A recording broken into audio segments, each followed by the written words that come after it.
Rest day natin ngayon at magagala tayo. Pupunta tayo ulit sa OK Store at hindi muna panlamig ang suot natin ngayon dahil negative 2 lang naman ngayon. At syempre bago tayo umalis kailangan natin ng eco bag. Check na rin natin tong box baka may mga sulat na naman na galing sa bangko. At ito yung asin na nilalagay sa kalsada para hindi madulas. Lalakad-lakad tayo ulit para malibang tayo kahit paano. Ulit ng dati, titingin tayo ulit sa ukay kung meron tayo mabibili na panglamig. Dahil ito lang talaga yung nagagamit ko pang araw-araw. Yan, napakadaming tambak pa din. Hindi naman matutunaw din yan hanggat may winter pa. Dahil imbis na matunaw yan, magiging mas matigas pa siya. Tinatabi na lang nila dahil pagka nandito siya at pag natuyo katulad nito, magiging mas madulas. Ito yung mga sinasabi ko sa inyo na yung mga kotse rito hindi na nililinis. Kasi madudumi at madudumihan pa rin.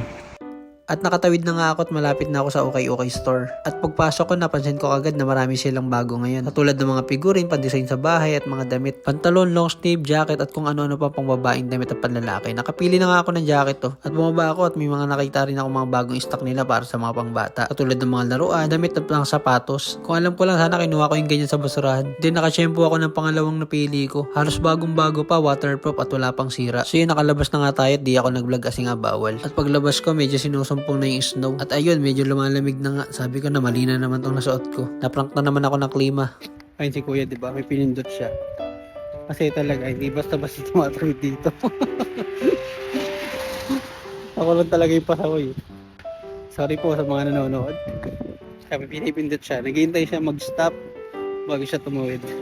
Ito yung bahay na binibidyohan ko lagi pagkagabi. Ang ganda niyan lalo pagka puro snow na. At ito yung waiting shed papunta sa mga bus. At makikita mo rito yung number ng bus kung ano yung pwede mong sakyan. Bali malapit lang pala sa pupuntahan ko yung Pinoy Store. Ayun siya si Arnalyn. Mabibili mo dyan yung mga pagkain Pinoy na gusto mo. At dito na tayo. Papunta na tayo sa pupuntahan natin kung saan tayo makakabili ng iba pang jacket. At pagpasok ko, tiyempo na naman kasi may mga discount sila ngayon. Marami ka pwedeng mabili rito katulad ng mga gamit pang bahay, furniture, mga damit pang bata, pang matanda. At kung ano-ano pang mga kailangan mo baka nandito. Meron din pala sila dito mga iba-ibang equipment. At yung mga binibenta nila dito parang mga galing ata sa mall. Pero mas mura. Ewan ko kung bakit. Siguro ito yung mga product na hindi mga nabenta sa mall. Tapos na tayo mamili at uuwi na rin tayo.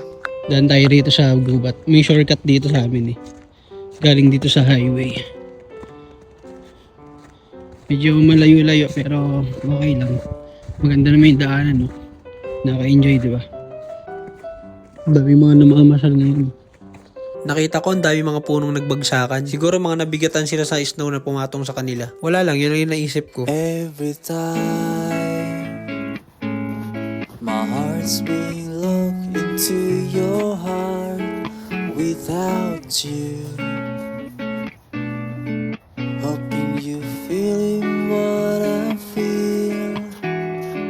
Day by day I'm still counting, time still ticking, every second on my ear. Coming home with no happy face is the sign that I really missing you.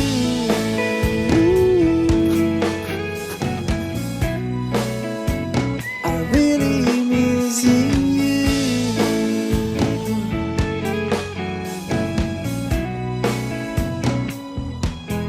Every time my heart's being locked into your heart without you. Hoping you feel. Ito na, ilo ako.